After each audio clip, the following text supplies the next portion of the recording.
Hi, my name is Robert Sloan, and I'm here to talk about oil pastels and color theory. Oil pastels are an inexpensive medium. Literally anybody can afford this. Little kids, grade school kids, could afford a box of oil pastels. Color is something that takes a lot of work, but we'll try and make it a little simpler. Let's get started. These are the pastels I'll be using for the demo. They're Pentels. This set is $5 and a little change from Blick. 50 colors, $5. You can't beat that for a color medium. They're excellent quality. These are my favorite of the inexpensive pastels. Second favorite is Low Cornell, which runs about the same price. You get 60 colors for $5. Underneath the box, there's, well, here it is. Nice piece of Canson My Tints paper. This is the white sheet from a multicolor pad that's again about $5 and change. So you can kit up for this medium for as little as $10. Mind you, with the price of shipping, it being $7 for basic order, you might want to order more stuff than that from Blick. But they have a nice coupon system, and you know, if you want to tuck this in on the side with your next bunch of mat boards or something, go for it. Anybody can afford oil pastels. They're about this price, maybe $1 or $2 more at Hobby Lobby and other stores. Now that we've got a look at what we're doing with the materials, now here's the box open. These are the colors we'll be using. Nice big range of 50.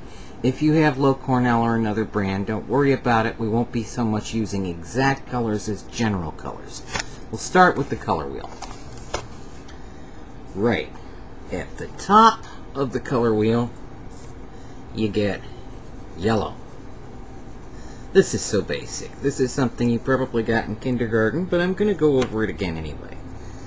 You want a nice, bright, clean red down in the corner, making a triangular arrangement. And then a nice, clear, medium blue, not too purplish, not too reddish. Actually, we'll go for the slightly purpler one because we're going to get a better green out of it that way.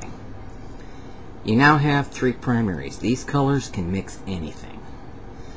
However, that doesn't take into account the cast of the pigments. Let's put a little patch of the same blue here, because we're going to show mixed colors and also pure colors. Go back to the red that I used. Put it a little over the blue. See, you've got a slightly grayish violet going on there. Put it by itself very, very, very lightly between it and the yellow. Pick up the yellow again. Let's see if we get an orange or if we get mud.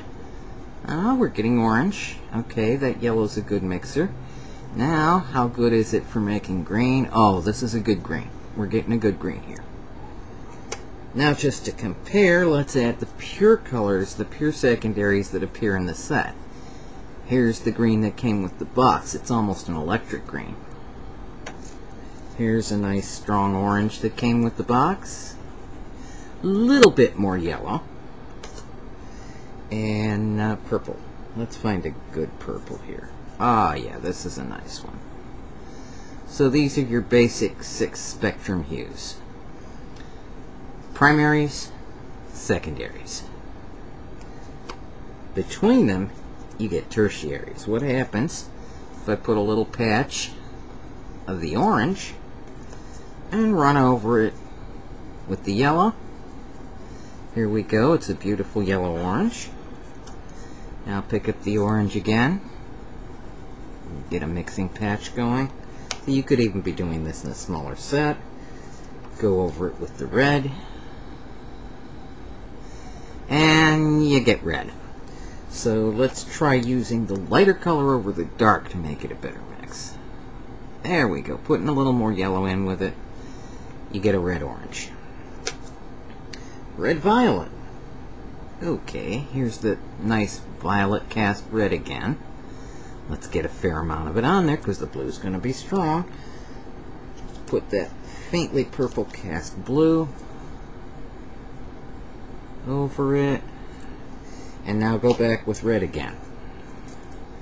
Try and get a good red purple going. Yeah, you can tell. Now over here, because we want it to have more of a bluish cast, we'll put the red underneath and then really go strong with the blue over it. And you can see it's still more purple than the blue. Let's try blue with green over it. Get a good blue-green going. I love that color. I do reefs all the time. Blue-green is a serious favorite.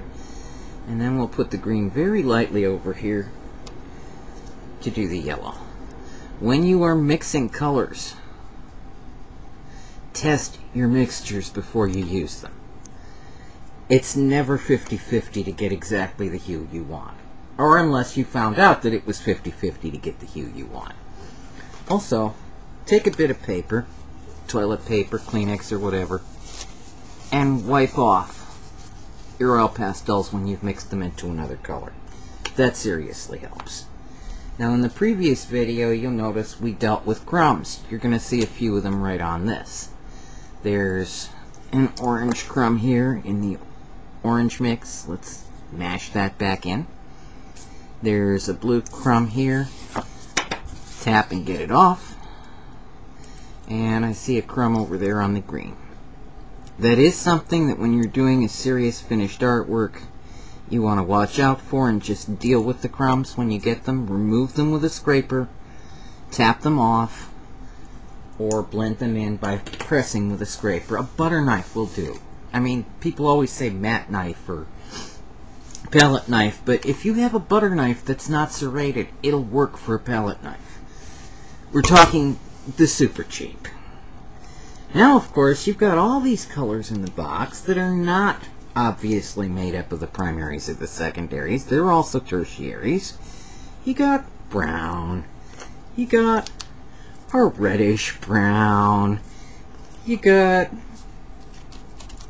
a greenish gray. Where do all these come from?